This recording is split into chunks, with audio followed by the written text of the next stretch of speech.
Alright, welcome back to Meteorology 101.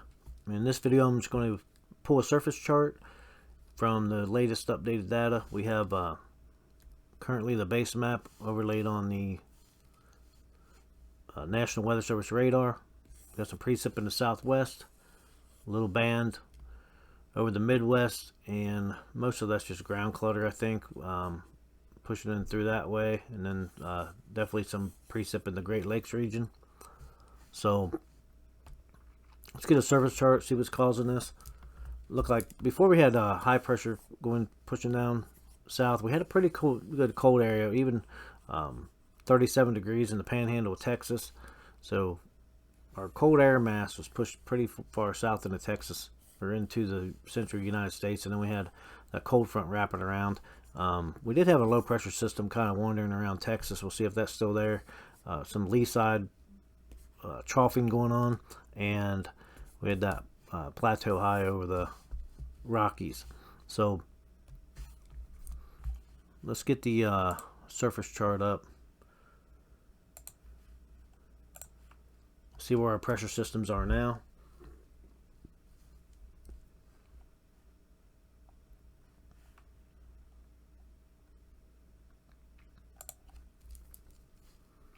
Alright, so we have still got our high pressure over the west. Looks like a lee side low, maybe just some troughing right in that area. Low pressure over Texas, that's a closed low right there.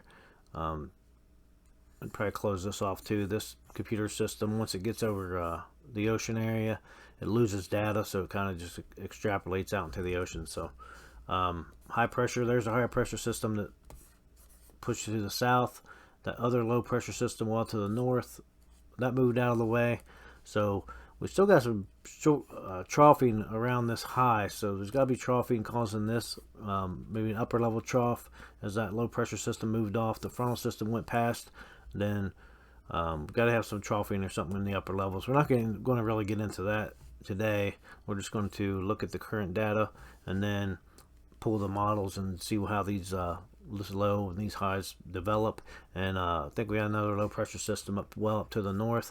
I think that was our next clipper system that's going to push through, so we'll keep an eye on that one. This low has just kind of been wandering around Texas for several days now, coming and going, and then the high pressure ridging pushing to the west, and that's been kind of ridging in and out also. But it looks like we got a trough right there. Let's pull the isotherms for the surface. Typically,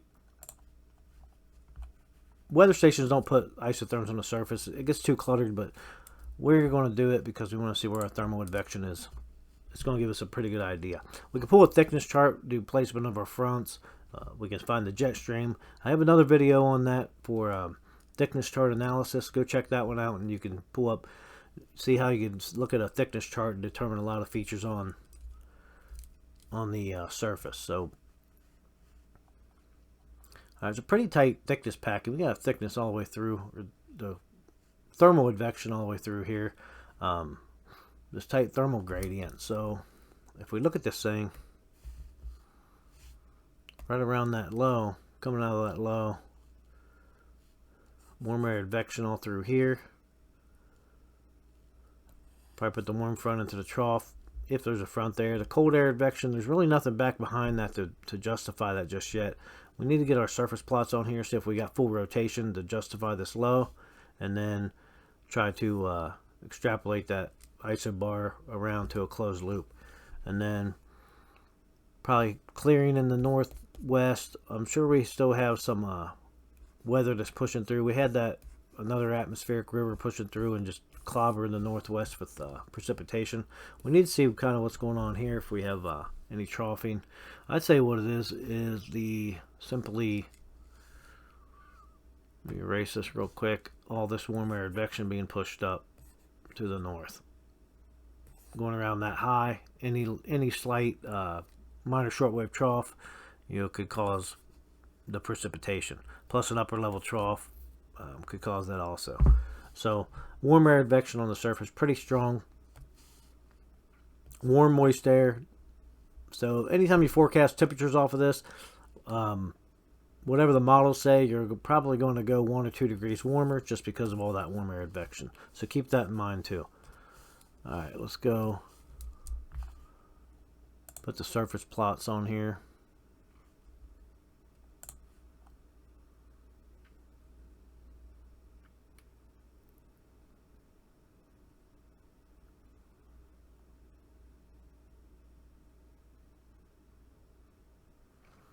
Okay, like I said, with the isotherms on here, and then this darker map, it does get a little bit cluttered, but with all this warm air advection, onshore flow, we got, looks like mist, 5 miles vis there. Clear that out, maybe I can see this one. That's 2 miles visibility there, so it's still mist. 6 miles vis, 5 miles vis, so we're dropping down pretty good right there. Anytime you drop down below 3 miles, it'll go IFR conditions. So IFR conditions is for aircraft. So visibility is from 1 mile to less than 3 miles. So 1 to 3 miles visibility, and or ceilings 500 to 1,000 feet. So if we look at our ceilings, there's maybe, if we can read this data, there's a 0 to, there's a 20, 2,000 feet. I really can't make these out, so it's hard to tell. Here's one at, there's a 5, there's 500 feet right there, so that's below 1,000 feet, so that justifies the IFR conditions. Alright, we have one up here in looks like Dayton, Ohio, and then we go marginal VFR conditions, and that would be ceilings are 1 to 3,000 feet, and or visibility is 3 to 5 miles. So you can see that ceiling is 2,900, 2,000 feet. So 1 to 3,000 feet is going to be our blue. So just by looking at that data, you can tell there's a 2,300 foot ceiling. That's why that's IFR. Actually, IFR should have been up to 1,000 feet. So we must have visibility dropping right there with 2 miles. So below 3 miles. That's why we're getting into the red there. Okay, so, but like I said, you can see your heavier precip in them areas if you have the red. And then blue, you know, you start getting lower ceilings, heavier precip. You know, red is the worst. And then you got VFR conditions is just a black. So that's just a that could be, that's just anything. Visibility is greater than 5 miles and the ceiling is greater than 3,000 feet. So it doesn't really affect pilots that much. So pretty much most pilots can fly in that weather. All right, I'm getting a little off track here. Let's get back. So low pressure system over Texas, warm air advection. Pushing to the north, we got, let's looking at these winds right through here. I'm trying to find this, justify this low, but we got a northeasterly flow. Onshore flow there. Winds are going pretty much opposite of what this thing is saying. So we got something going on here with a lot of backing right through there, because our wind should be pushing right along that high, clockwise around the high, and then, but we're getting a lot of backing on our winds, but they're very light too. They're only 5 knot winds, so you can go pretty much variable in any of those areas. So we got winds blow counterclockwise around the low and to the low. So there's a 10 knot wind going into the low right there. Looks like a southerly flow. Try to find an easterly flow. You want to see easterly around this low. Looking for that rotation.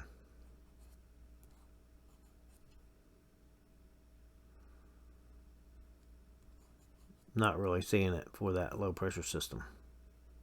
So this computer's picking up something right there on the pressure to throw a low there. And we have to get rid of these surface data and just pull up just these plots and kind of analyze this thing. So I'd say there's some kind of troughing going on here.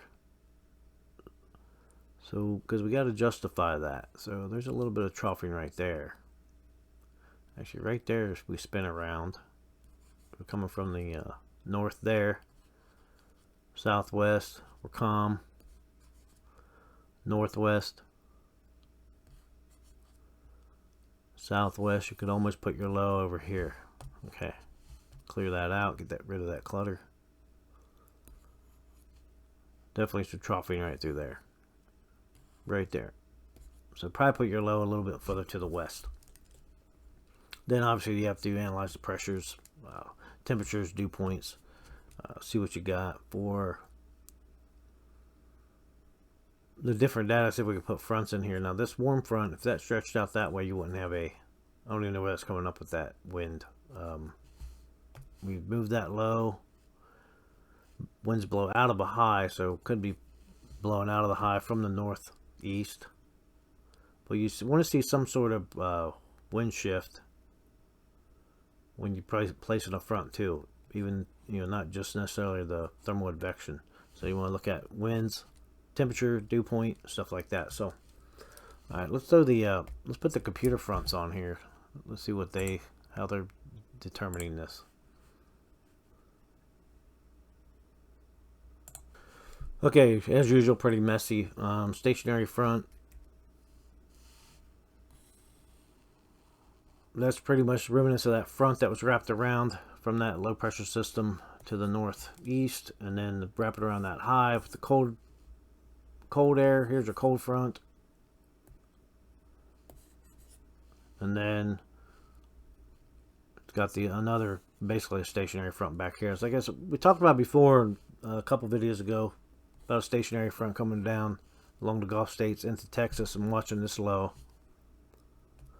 So that one, actually, this front data put that low pressure system over the panhandle of Texas, which is probably more accurate. So if you have a stationary front stretching around, tying into this low pressure system, and that weak thermal advection in this area around a stationary front, a low pressure system, you get a low form up and then move up to the northeast, become a nor'easter. So we'll keep an eye on that. Well, that hasn't been happening. We had that low pressure system just kind of wandering around this area, just around Texas. So until you get something, a major shortwave to the west that comes in, kicks that low out, then you can get something like that happen. Or this low actually develops and you get some pretty strong thermal advection around that low, and then it's going to start following the jet stream. We had that cold air sinking way down through the panhandle of Texas, so we know our north-south temperature gradient probably is in that area. We have a long wave trough with the jet stream. So if that low formed up right there, you got jet support, then you're shooting up, following that jet to the northeast. So that's what you're looking for on that. Now, this has a low pressure system on it. It's probably just some troughing right there. To see if there's any kind of rotation or troughing right around this area where we have that, or we just have an upper level trough, and then creating that precip and then falling down through this cold air, because we're below freezing. We're at 27 degrees in southwest Ohio right now, so we could see some snow flurries out there. We're not seeing any snow flurries. The radar's picking up some. Let's go over to the radar, to a different radar real quick, and we're going to pretty much end it with the surface. We got this low pressure system to the north. We'll watch that and see how that goes. If that's our next clipper, we got all that high pressure system over the mountains. We're not too worried about that. And then we have this. We're going to look for this low interacting with that stationary front, and then becoming something from that. So, and then this high pressure just probably moving out of the way. So, should start the weekend. Let's go look at a radar real quick.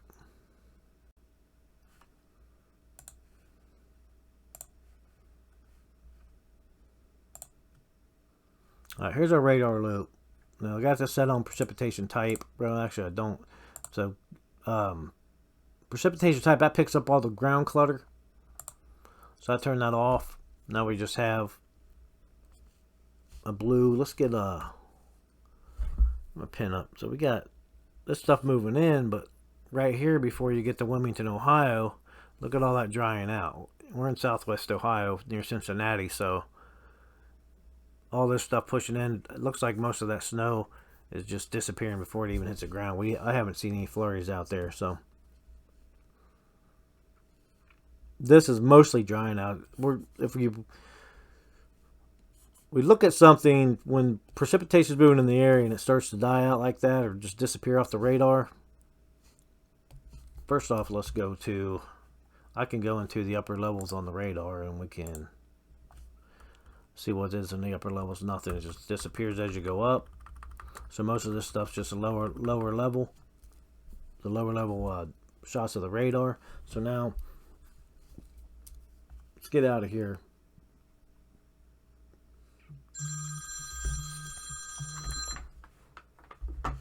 And then let's go look at a SCOOT. Okay, so here's a SCOOT for Wilmington, Ohio. And like I said, we see that dry air. See that snow basically just evaporating off the radar. So here's what we have is the moisture, pretty much moisture from about 7,000 feet. Actually lower than that. We can go probably right around 4,000 feet. A little bit of warming in that area, just a slight inversion, and then moisture above that level. So any precip that's happening, and this is just over Wilmington. We probably need to pull a SCOOT to the west too, but we'll just stick with this one for now. We got all that moisture in the upper levels, and then as we get down to the bottom, to the surface, toward that surface, we have a lot of widespread between the temperature and the dew point. So right now in southwest Ohio, we're at 56% humidity, so we're pretty dry. So as this precip falls through, that dry layer is just evaporating or pretty much not hitting the ground. So rain does that all the time with virga. Snow can actually go from a solid straight to gas. That dry layer on the surface pretty much shows me what is happening on radar. Let me go get that radar back up. So you can see right in these areas, right there before you hit Wilmington, right outside the 275 loop, where just all that pushes through, and then it's just disappearing. So this is the Indiana radar picking that up. We go to the Wilmington radar.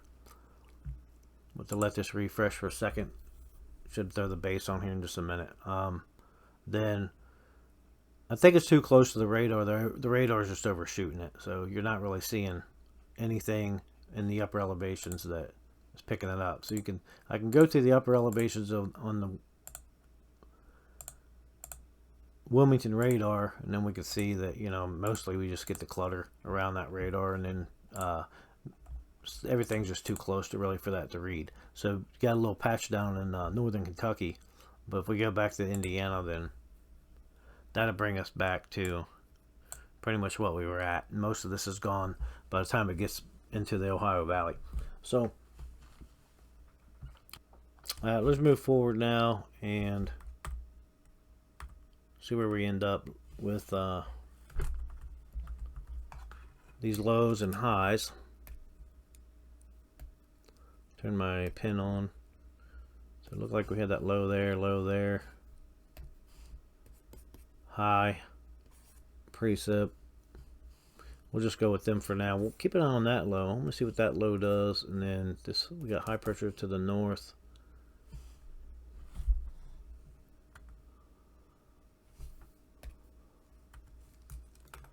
All right, let's go.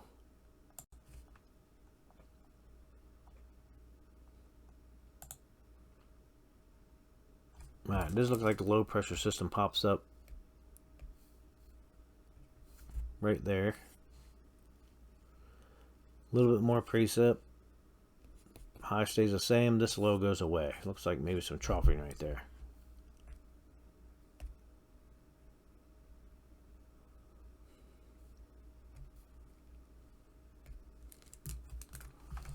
Okay, so continue forward.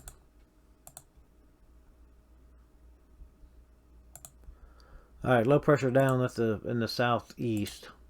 Looks like a low pressure develops like we said, we had that stationary front shooting down there through the southeast, so we could have low pressure developing over that stationary front as the high pressure pushes south. So, and then a low pops up over the Great Lakes region that still looks closed, even though there's not a L for the low there. High pressure system pushing south through the Appalachians, and then looks like that clipper system push it to the east, and we get a pretty significant snowfall through Wisconsin and then into the Great Lakes region. Now lee side low, Colorado low, developing pretty good. This is on the 10th overnight, 1 o'clock in the morning, Friday. I'm 5 hour difference from Zulu time, so this is 06Z, so it's 01 for East Coast time. So that low develops. We get some isolated scattered showers down in the southeast. All that onshore flow from the high pressure system, and that ridging just pumping moisture onshore. And then that low pressure system to that clipper, not really even a clipper, just kept going, pushing to the east, causing that precip in the Great Lakes region. Then maybe a frontal system pushing through the northeast. So Maine, Vermont, New York, all the New England states are going to be getting some more accumulation. And then the low pressure system shoots out of Colorado as a low. Basically, east side low becomes developed and then starts pushing to the northeast. Like I said, that jet stream with our north-south temperature gradient, even if you look at this where I'm going to pin up. So between the warm and the cold, basically our north-south temperature gradient, our jet stream, and the tightest packing on these thickness lines is where our jet stream should be. So now we got the low pressure system following that jet to the northeast. Now it should just kind of curve over and start become more easterly once it gets up over the Great Lakes region. So we'll see what happens right there.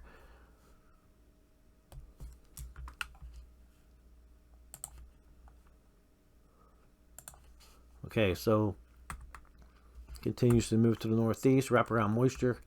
Looks like if you're in, let's go back, pretty much Nebraska. Once this lee side low, Colorado low shoots out, brings that moisture with it, then South Dakota, Nebraska, and then stretching into southern Minnesota. And then you get some pretty significant snowfall, northwest Iowa. Then as the front develops off of that low, from all the thermal advection, then we get precip stretching down to the south into Arkansas. Now it looks like we could possibly get a little bit of convection through this area, and this is on Saturday the 11th. It's overnight, 4 o'clock in the morning, 7 o'clock in the morning.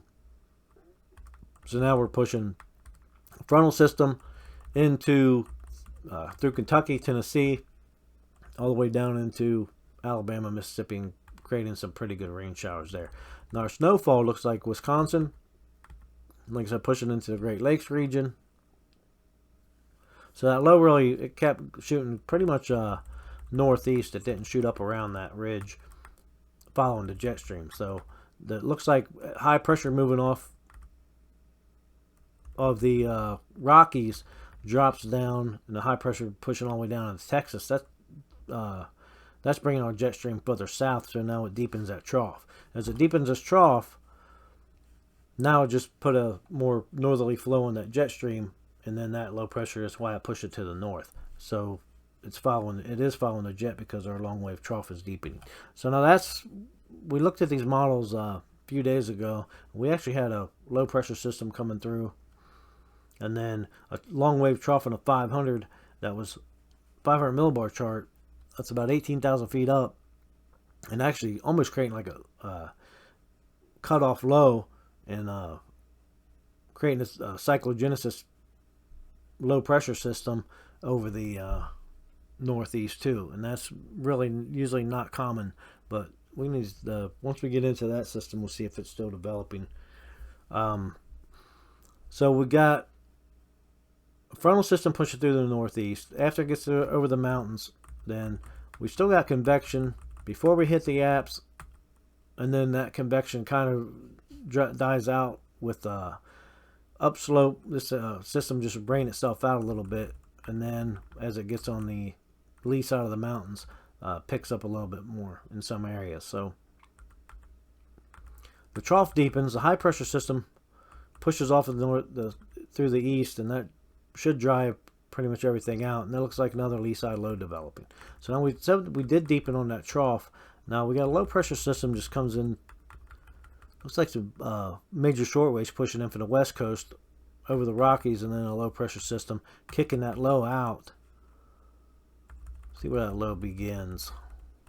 It's kind of comes from the northwest, drops to the south over the Rockies. A lot of mixture through the precip through the Rockies, and then looks like that low does kick out and kind of becomes a clipper system itself. Alright, let's go back. Looks like some precipitation bands, almost free prefrontal, and then a lot of warm air advection in the northeast, and then we get like let's see where we are. Through Maine, a lot of mixture, snow to northern Maine, and then we can see the wraparound all the way up in that high pressure between that high and that low. Maybe that frontal system stalling out. The high starts to block it, stalls that front out, and then undergoes frontogenesis. Now here comes another low out of Colorado. Looks like that one develops, shoots to the northeast. If they're shooting to the northeast, that steep, looks like that trough. The long wave trough in the upper levels is pretty deep. To steer, that's our steering flow, mid to upper levels. So we gotta, if we have a trough at 500 millibar level deepening, then it's going to bring our long wave trough south, and then bring in a more northerly flow on our weather systems for the low pressure systems to follow. So that one shoots out. At least I'm not covering every bit of precip here. So let's go back, and then we'll. Looks like the East Coast gets some pretty good rain showers. New England states getting hammered with snow again, mixture. All the moisture off the Gulf state, the Great Lakes, and then high pressure dropping to the south, and we're pretty much ending right there. So we have to go back. We'll have to go to that 500 and see what's happening with that long wave trough again. And then it looks like another lee side low developing. This is 384 hours out. It's pretty far out. December 23rd, 18Z. That's 1 o'clock in the afternoon Eastern time. And we got that lee side low. Let's go back. Let's see what we can do here for upper level.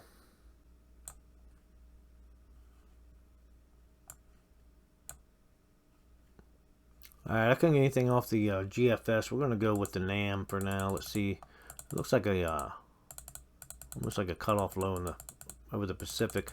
That trough does deepen. Pretty deep right through there. This only goes 84 hours out as far as it goes. So, alright, here, let me get where you guys can see my ink. There's our long wave trough. What we were looking for was this trough moving to the east. These models don't go out far enough, but they're like the jet stream dropping down, making a real deep curve and shooting out. And then we talk about the cutoff low, where the jet stream overshoots that trough, and then this becomes its own low pressure system. So when it happens, usually it happens over the Four Corners area. Right there's the Four Corners.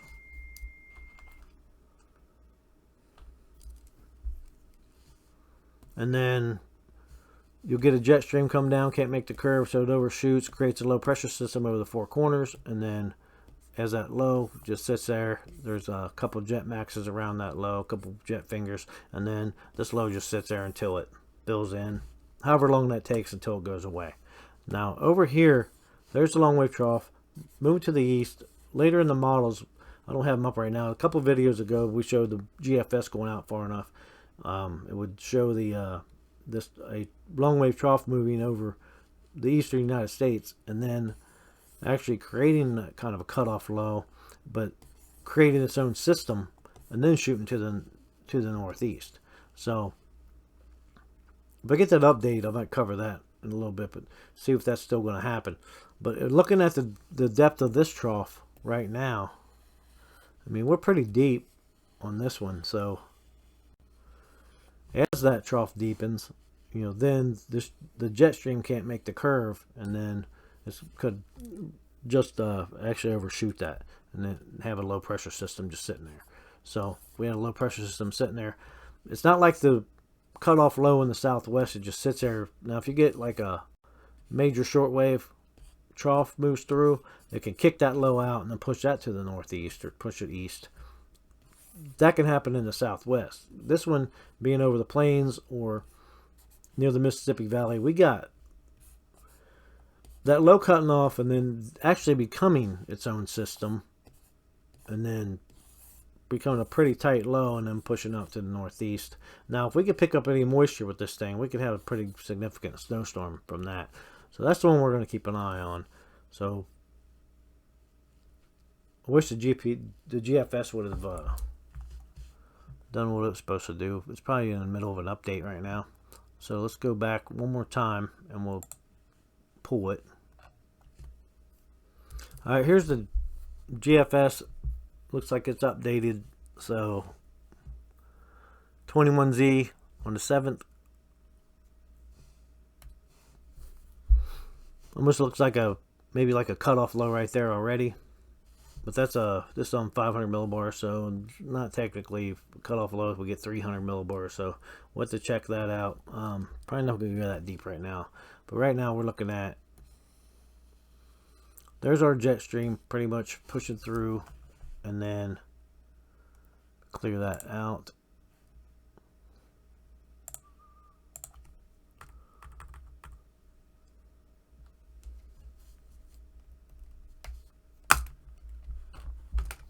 Pick my pen up here. Let's get back. The mouse is dragging me back. Okay, so there's a trough deepening on the east coast, ridging throughout the central U.S. There comes that deep trough about those the 78 to 84 hours out. So we just seen on the NAM. So we'll keep an eye on this one as it moves to the east and see how much that deepens. This is what we were talking about earlier, and the GFS actually should go out far enough to see how this develops, or if there's another one that comes through later on.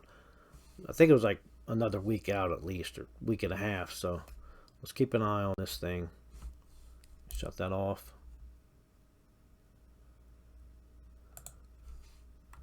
Move forward.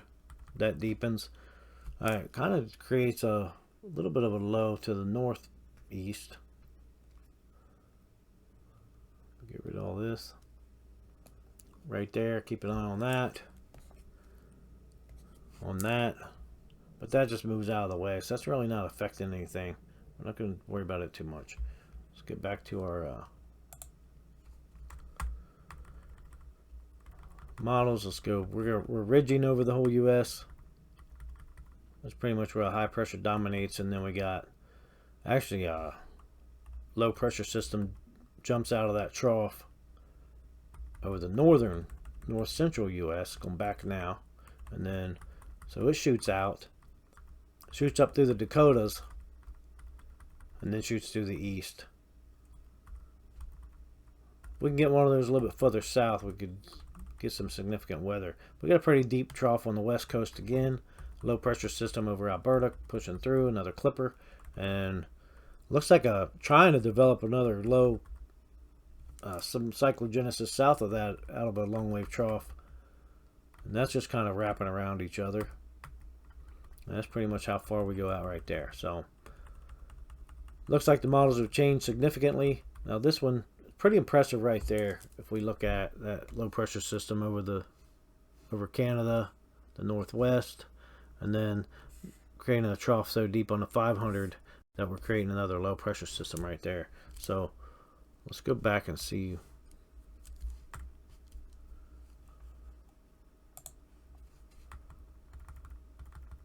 Looks like that mostly just filled in, except for maybe a little bit of remnants over the Great Lakes region.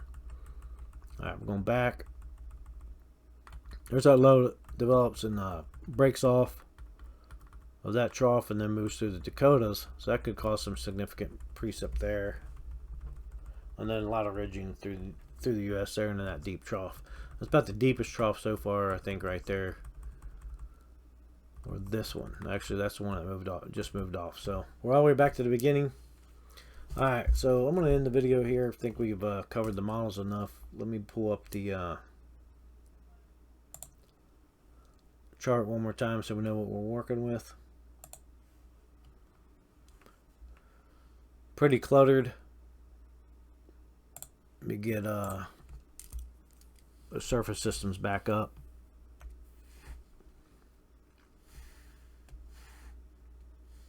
And right now we got the high, maybe an upper level trough, and causing this precip. Like I said, a lot of this high pressure system on being on the surface is cold and dry on the surface. We're 56% humidity in southwest Ohio, so we are dried out right there.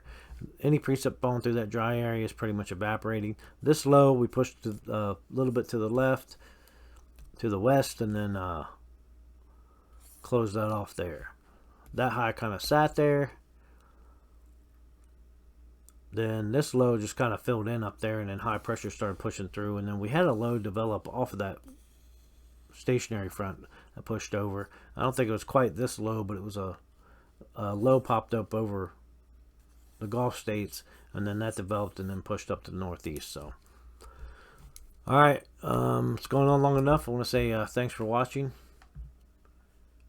Like, subscribe to the channel, and till next time, keep your head in the clouds.